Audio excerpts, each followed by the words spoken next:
He just put his arms around me on my shoulders and then just tried to be, I mean, he was almost over me. तो मैंने रुकने से मना कर दिया तो मुझे ये बोला गया कि अगर आप नहीं रुकेंगी Then he would make sure that I leave the organization.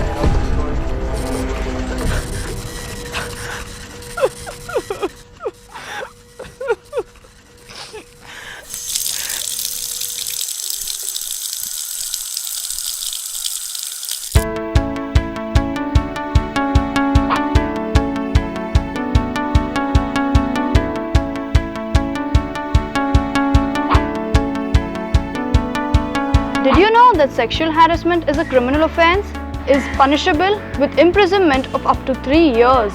Every organization has to follow the law on sexual harassment of women at workplace, be it big or small, and whether it has women employees or not. An organization has to help you lodge a complaint with the complaint committee of the organization that the harasser is working, or even lodge a police complaint against the harasser if you desire.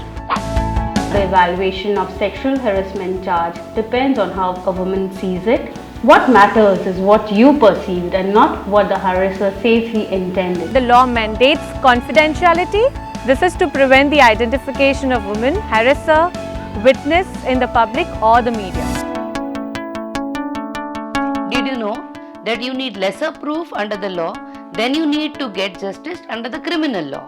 In this case, you need to prove only the probability, whereas under the criminal law, the proof has to be beyond reasonable doubt. You can make a sexual harassment complaint against an organization's employee even if you don't work there.